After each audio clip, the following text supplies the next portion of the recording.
Today we're going to be going over everything from weapon builds, artifact stats, and the different sets you can use, as well as team compositions with Beidou to maximize your potential with her in Inazuma. Now, first things first, where do you get her? You simply just get her from the new event. It's going to be the Ocean Lord's Oath. You open up the Thunder Sojourn event, Ocean Lord's Oath, you're going to be able to need to have these two criteria met. Now, you can't get the second one just yet, so it's just that simple. Get her from this event. Let's go move on to the build. Now, Beidou has brand new weapons and artifacts that actually are very, very strong for her. Let's talk about the old build first, though. This one is still good. The two-piece Thundering Fury, two-piece Noblesse Oblige build. This gives you 15% electro damage and 20% damage on your elemental burst, which is an incredibly powerful part of her kit. This is where a lot of her actual damage comes from in a long-term fight, especially if you have this leveled up to at least a level 10 there, crowned up there. It's going to be doing a very, very good work for you.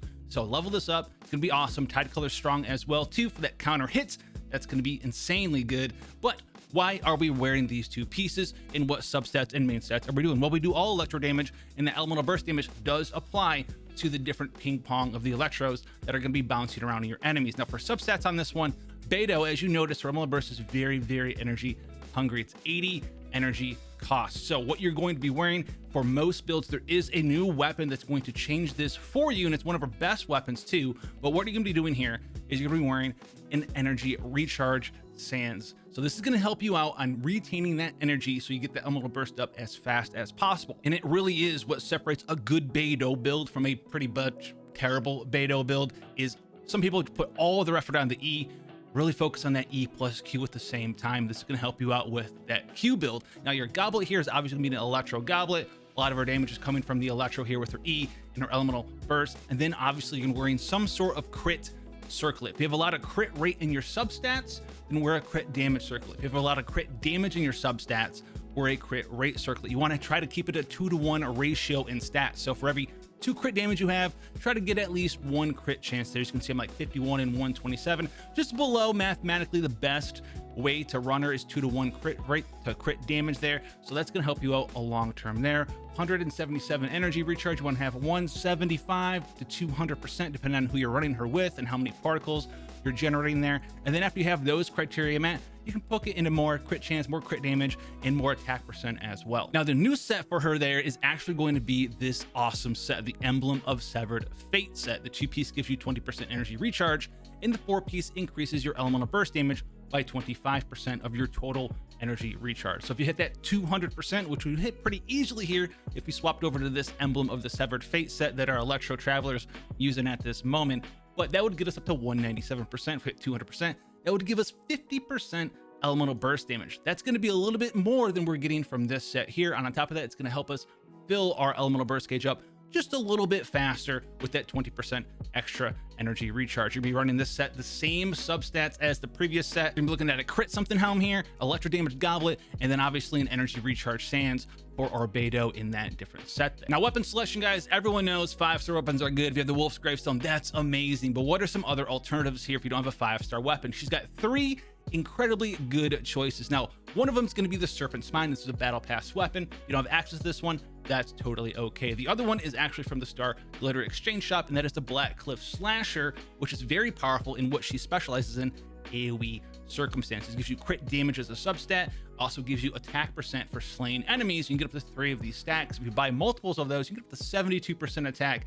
It's going to be a massive weapon, even at R1 in there. So that's going to be an awesome option for you there as well. Now, the other one here that we want to talk about is the new crafted weapon. Now, this one is very, very good, and this is what actually changes her build a lot if you are using this weapon. So this is going to be the Naga Masa Claymore. This is going to come from the Tatara Tales quest here. Now, if you guys don't know where that is at, it's on the second island here. You're gonna be dealing with Xavier, the Great Inventor. Now, this is on the second island, and as I said here, so you have to move over a little bit, go over a little bit through the storyline. If you're fairly new to Genshin Impact, you just got to Inazuma, you have to get here to get this weapon, and it's a time-gated quest. You're gonna spend 7 days doing a tiny task for Xavier each of those days, and on the 7th day, you're gonna unlock the ability to craft this new weapon. Now, this weapon does multiple things that are amazing for you. So first of all, just having it equipped, it's going to give you energy recharge. On top of that, it's going to increase your elemental skill damage by 6 to 12%, depending on their refinement rank. On top of that, though, it's going to give you this new awesome stuff. So after your elemental skill hits an opponent, the character loses 3 energy, but regenerates 3 energy every 2 seconds for the next 6 seconds. And this is going to occur once every 10 seconds. And that's refinement rank 1. So you lose 3, but then you gain 9, which is going to be an amazing thing. It's going to give you extra energy there. But when this gets really strong is when you get it to refinement rank 4 or 5. At refinement rank 5, it still takes 3 energy away, but it gives you 5 energy every 2 seconds for 6 seconds. So you net 12 energy. And on top of that, the cooldown, like we said, for that weapon is every 10 seconds. So if you go ahead and look at your cooldown skills on your Tide Caller and your Stormbreaker, your Tide Caller, 7.5 second cooldown, and then Stormbreaker has a 20-second cooldown, which means you can proc this weapon 2 times to help you get 20 plus energy towards Stormbreaker to help fulfill this 80 energy cost on that elemental burst, which is going to be amazing there. Now, how does this change the build for us, guys? So if you have this weapon, it's going to give you enough energy from its own percent energy recharge as its substat that you can change this Sands from an energy recharge Sands over to an attack percent Sands. And that's going to go a long way for you there because, yes, you don't have attack percent on your weapon anymore, but because you have energy recharge on your weapon and you have the ability to regain energy on your weapon, you can go ahead and fulfill this and swap over to an attack percent Sands and maybe not have as much, maybe lose like 10, 15% energy recharge in your substats if you so desire to min-max it that way. That's going to be a big uptake on that weapon. Don't overstack your energy recharge into the moon. You want to get some attack percent still. Now for team compositions, guys, there's a lot of ways you can run Beidou. She's a fantastic support for cryo physical carry like Eula. She also works extremely well in all the different electro charged fireworks teams out there. So there's the Swirl Fireworks Venti team with double electro characters, also using the new main character on electro as well, can fit super well in there. Fischl, who was a free character way back in the day if you're a returning player,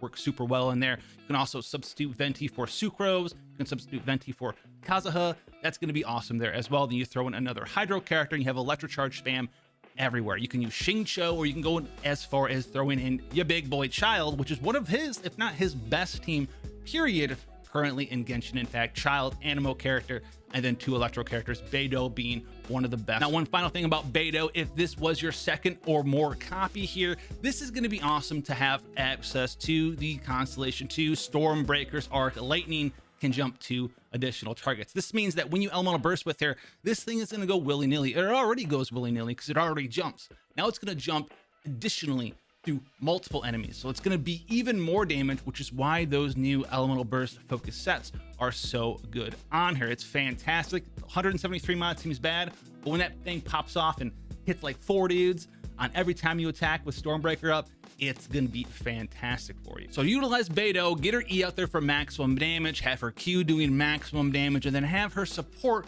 another character on your team with her electro related reactions. That's how you build her, that's how you make her OP. Guys, if you want to see more stuff in Genshin Impact, come on back, hit the subscribe button, hit that like, and I'll see you guys in the next one. Take care, guys.